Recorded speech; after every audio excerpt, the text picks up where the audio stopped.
트레저와 함께 달려 Ready for action, let's go 추억과 물을 찾으러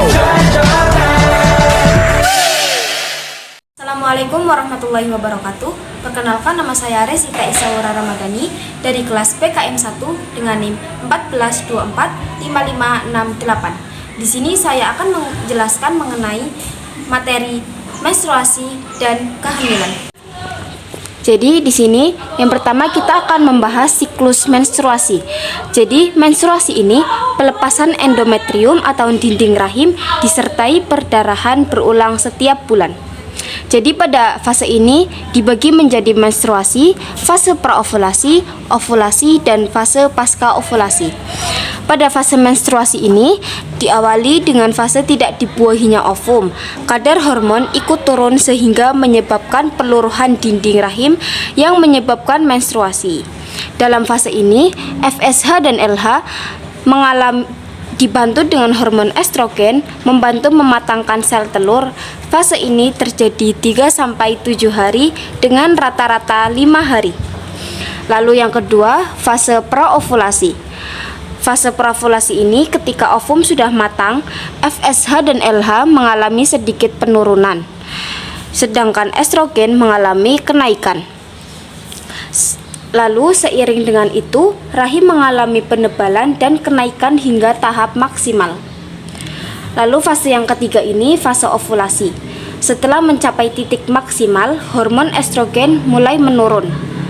Pada fase ini terjadi lonjakan hormon FSH dan LH secara mendadak dan tinggi. Hal ini menyebabkan folikel pecah dan mendorong ovum atau sel telur keluar dari ovarium. Lalu yang terakhir ini terdapat fase pasca ovulasi. Setelah ovum terlepas, folikel yang ditinggalkan membentuk korpus luteum. Korpus ini yaitu melepaskan hormon progesteron yang menyebabkan kenaikan suhu pasah yang menandakan tubuh sedang dalam masa subur. Selepas ovulasi, hormon progesteron dibantu hormon estrogen memiliki tugas untuk menahan dinding rahim, namun lama-kelamaan korpus luteum hancur dan tidak lagi memproduksi hormon estrogen. Hal ini menyebabkan endometrium mulai luruh dan terjadi menstruasi selanjutnya. Yang kedua, kita akan membahas menstrual cycle. Jadi yang pertama ini fase menstruasi. Pada hari ke-1 sampai 7, lapisan dinding rahim yang tidak dibuahi luruh dan keluar sebagai darah menstruasi. Lalu yang kedua ini fase folikular. Pada hari ke-8 sampai 12, folikel di ovarium mulai berkembang. Karena pengaruh FSH, estrogen meningkat, membantu membangun kembali lapisan endometrium.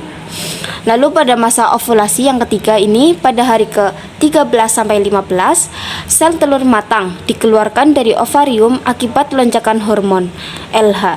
Ini adalah masa paling subur dalam siklus menstruasi. Lalu yang keempat ini ada fase luteal, yaitu pada hari ke-16 sampai ke-28, folikel yang pecah berubah menjadi korpus luteum yang menghasilkan progesteron. Jika tidak terjadi kehamilan, korpus luteum berhenti bekerja, menyebabkan penurunan hormon dan memulai menstruasi kembali. Lalu yang ketiga ini, kita akan membahas proses perkembangan kehamilan. Jadi, pada ketiga minggu pertama, sel telur akan dibuahi dan mulai berkembang membentuk sebuah kantung yang berisi embrio dan plasenta. Lalu pada minggu keempat, tabung janin sudah ada dan dapat berdenyut hingga 65 kali dalam 1 menit. Janin berukuran 0,6 cm. Lalu pada minggu ke-5 dan 6, wajah dengan lingkaran besar untuk mata, hidung, mulut, telinga, serta rahang bawah sudah mulai terbentuk. Janin terlihat seperti huruf C. Lalu pada minggu ke-7, janin mulai membentuk tangan, kaki, dan rahim telah berukuran 2 kali lipat. Pada minggu ke-8 sampai 10 sudah berukuran 3 cm, semakin banyak gerak dan mulai terlihat seperti manusia. Pada minggu ke-11 sampai 13, otak bayi akan berkembang dengan pesat. Ginjal mulai mengeluarkan urin. Masuk ke minggu ke-12, alat kelamin bayi sudah mulai dibentuk panjang bayi 8 cm.